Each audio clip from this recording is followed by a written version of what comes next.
Hi kids! Welcome again to iLearn. We are now on our second week of quarter 2. Our lesson for today is modals. If you can remember from my previous video about aspect of the verbs, I mentioned the helping verbs and we also called that modals or auxiliary verbs. Are you excited to learn? Okay, let's start. At the end of this lesson, you are expected to compose clear and coherent sentences using appropriate modals. But before we proceed to our new lesson, let's review our previous topic. A verb is composed of tense and aspect. A verb tense or the time event is indicated by past, present, and future, while aspect refers to the state of action of a verb and indicates the duration or completion of an event. So we have 4 types of verb aspects. Simple aspect is about habitual or true events. Progressive is about ongoing action. And the third one, perfect aspect, is about 2 completed actions where one action takes place first. And lastly, perfect progressive aspect is the combination of the 2 aspects, progressive and perfect. So now, try this short exercise that I prepared. In this activity, you need to identify the verb and its type of aspect in the following sentences. I will give you 2 minutes to write your answers in your notebook.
Now let's check your answers. In number 1, have wash is the verb used, and the type of aspect is present perfect because the speaker did the action several times. In number 2, have been washing is the verb used, and it is a present perfect progressive aspect because the speaker began in the past and is still carrying out the action.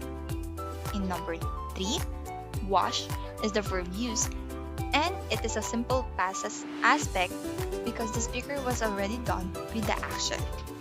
In number 4, enjoys is the verb used, and we call it simple present aspect because it shows habitual actions. And in number 5, was running is the verb used, and it is a past progressive aspect because it shows ongoing actions from the past. So how's the result? Did you do a good job? That's great. Let's conclude this lesson. Again, simple aspect shows habitual actions or true events. Perfect aspect is about completed actions.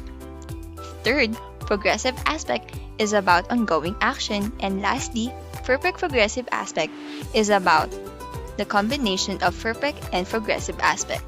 Moving on to our lesson, try to study the two infographics below.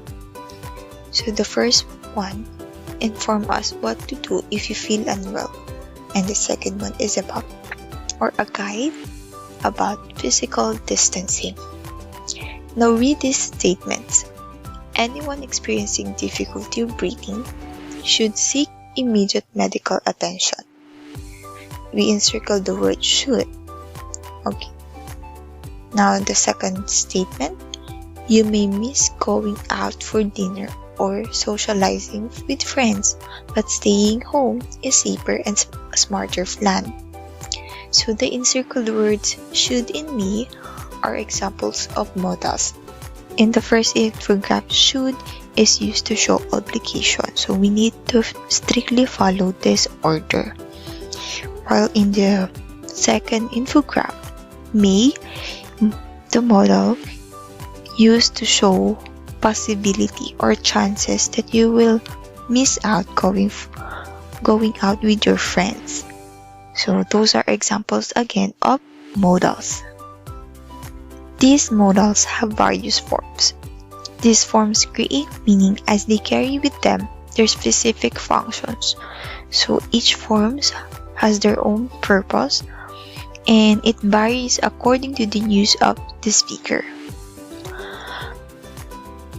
Modals is also known as modal auxiliaries.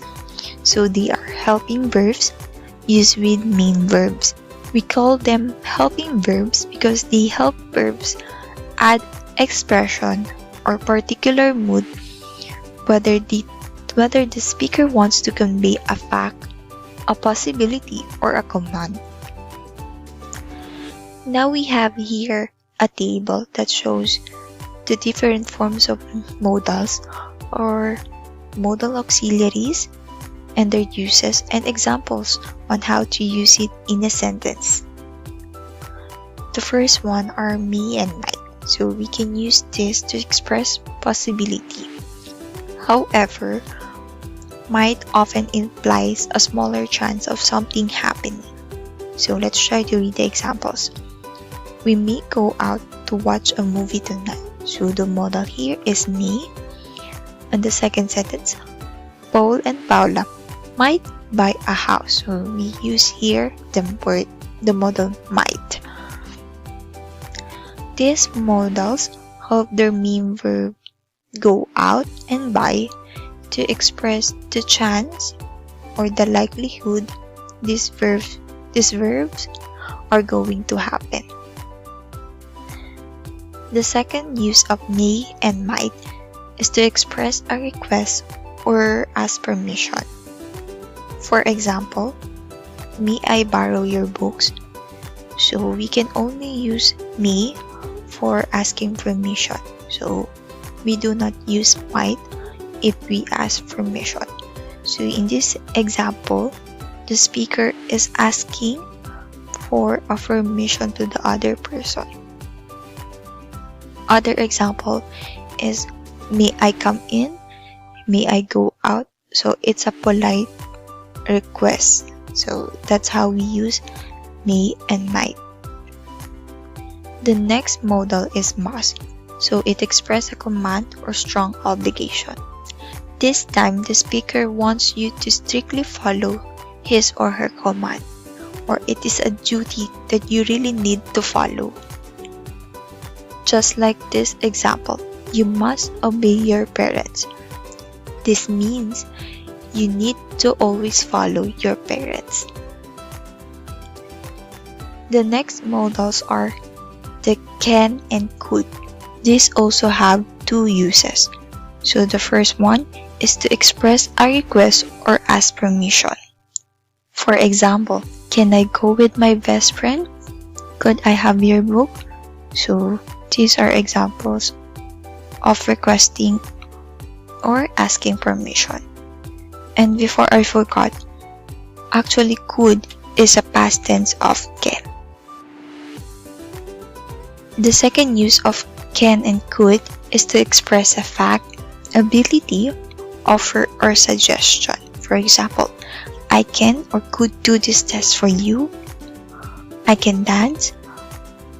I can make or I can cook for you. So that's our examples of expressing a fact, ability, offer, or suggestion. Now we have will and would. So these two are similar to each other since they express wish, request, demand, or order. So let's take a look at the examples.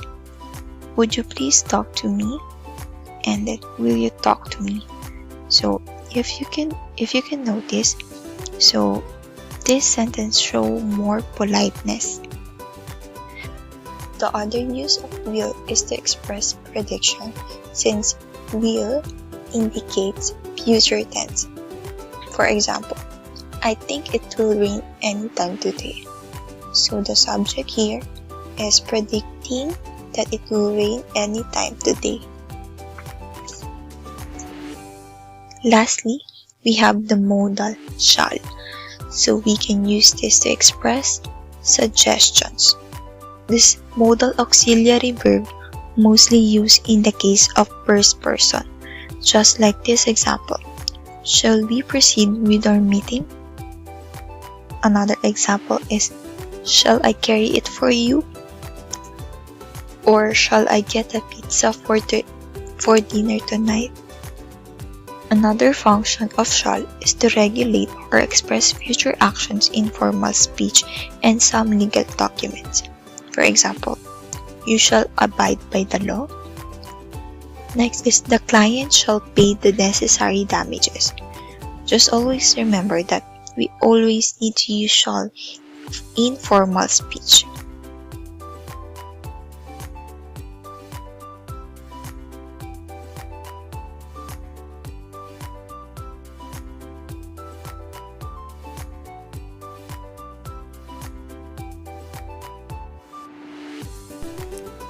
Now we're done with our lesson. Just remember that most modals or modal auxiliary verbs used to express suggestion, command, or ask information or request. Now let's test your understanding of the lesson. In each activity, you will be given 1 minute or you can pause the video to write your answer in your notebook.